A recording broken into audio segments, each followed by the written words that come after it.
Olá, estudante. Esse é o nosso oitavo módulo da disciplina de Física Mecânica, e nele nós vamos falar a respeito da energia. Em particular, nós vamos descrever aqui a energia mecânica e vamos dar continuidade àquilo que nós estávamos falando dentro do conteúdo do módulo 7, onde nós abordamos o trabalho e energia. Então, nós definimos o que é trabalho e energia no módulo anterior, e eu vou começar relembrando esses conceitos, e aqui a gente vai se concentrar na descrição com base na grandeza e energia. Vamos separar aí em algumas energias que vão nos permitir descrever o movimento dos sistemas e avançar com nossos estudos aí de estudo dos movimentos, que é o nosso conteúdo desse ano da disciplina de Física Mecânica. Bom, com relação ao conteúdo que nós estávamos abordando, nós estávamos trabalhando aí com os conceitos de energia e trabalho. Só lembrando, a energia é uma grandeza física associada à capacidade que nós temos de realizar um trabalho, né? E o trabalho nós definimos como a quantidade de energia envolvida, né, em um processo onde a partir da aplicação de uma força você produz um certo deslocamento, ou durante o deslocamento você exerce uma força, então você transfere energia, colocando ou retirando energia no sistema, e essa energia é o que nós chamamos então de trabalho, aquilo que foi cedido ou retirado durante a realização daquela atividade. Do ponto de vista matemático, a gente conceituou o trabalho, né, escreveu ele matematicamente.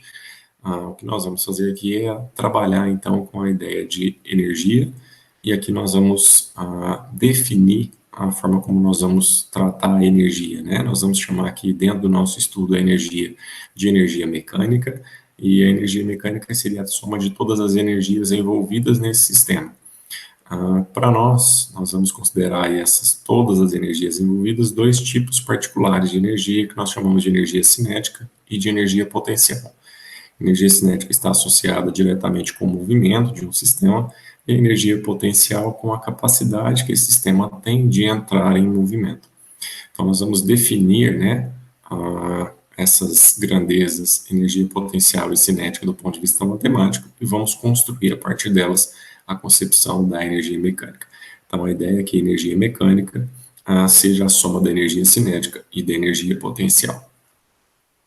Para falar, então, primeiro sobre energia cinética, vou voltar à definição matemática do trabalho que nós utilizamos para o trabalho de uma força constante, onde o trabalho é força vezes distância vezes o cosseno de um ângulo. Então, na verdade, nós estamos calculando qual é a energia transferida para um sistema a partir da aplicação de uma força, desde que haja um deslocamento, e a efetividade disso se dá com a relação que existe entre a direção da força aplicada e do deslocamento que a gente está produzindo. Então, a nossa definição matemática para o trabalho de uma força constante é trabalho igual a força vezes distância vezes o cosseno de um ângulo θ. Nós podemos adaptar essa equação fazendo algumas substituições de relações que nós já conhecemos. A primeira delas é a da segunda lei de Newton, que diz que força é igual a massa vezes a aceleração. Então, nós podemos escrever esse trabalho como força vezes distância, se a gente considerar que os dois vetores atuam, né, no mesmo sentido, e essa força pode ser escrita como massa vezes aceleração.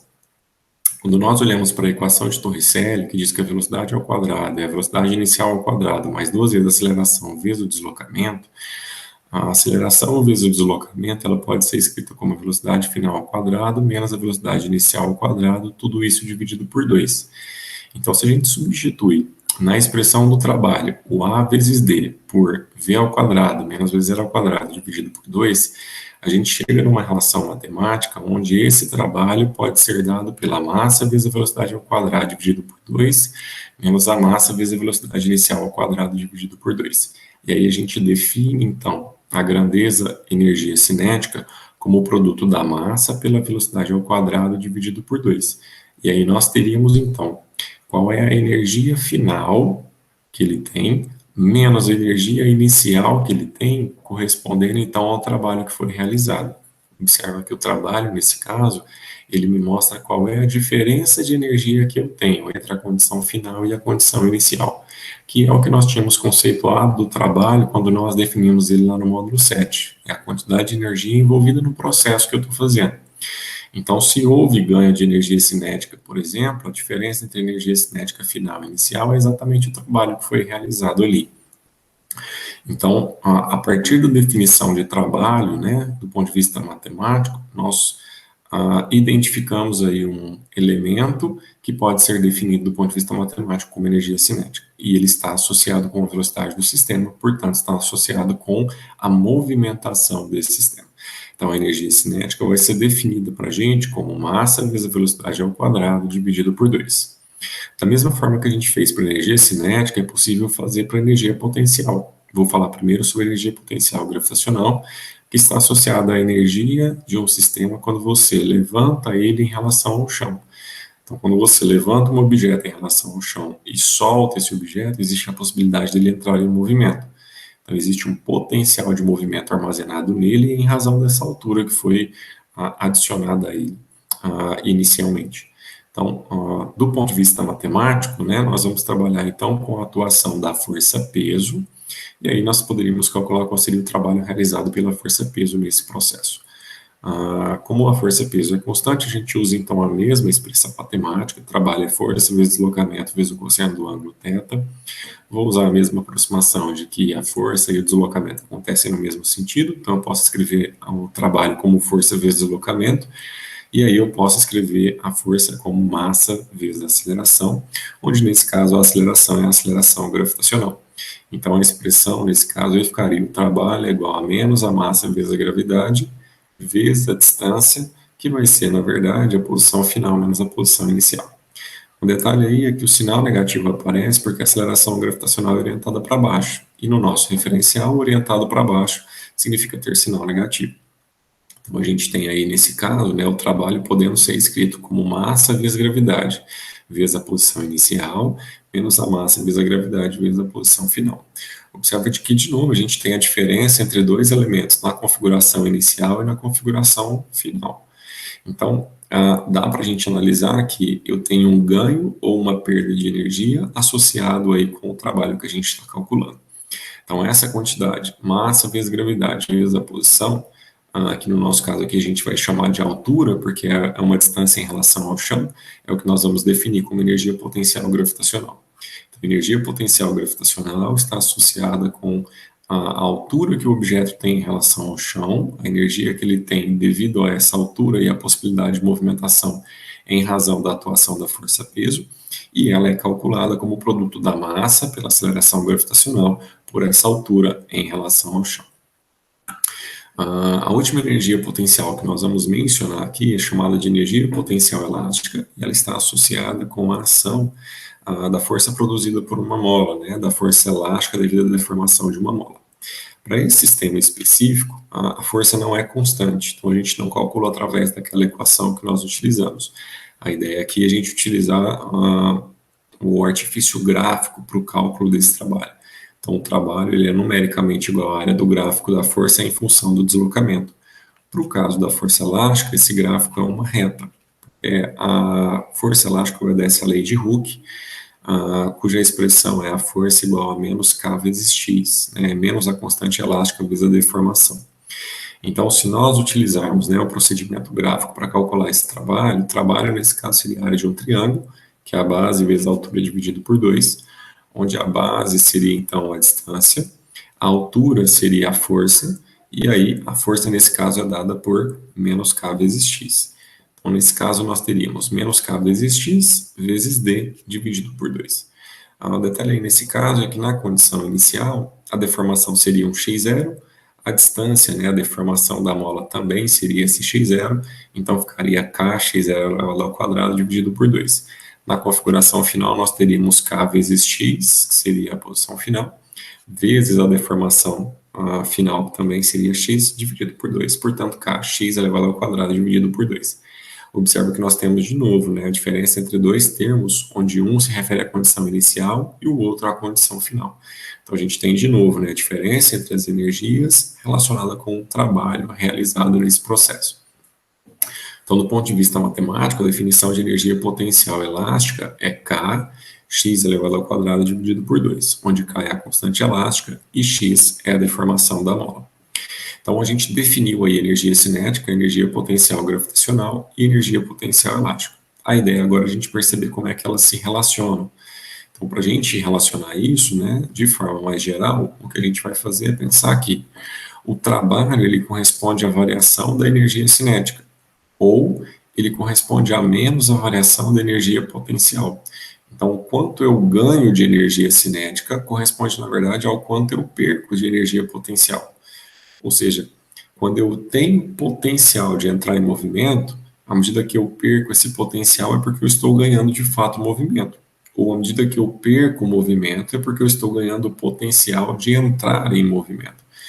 Então, o que a gente percebe aí é que existe uma conexão do trabalho com essas energias, então essas energias elas têm uma relação entre si.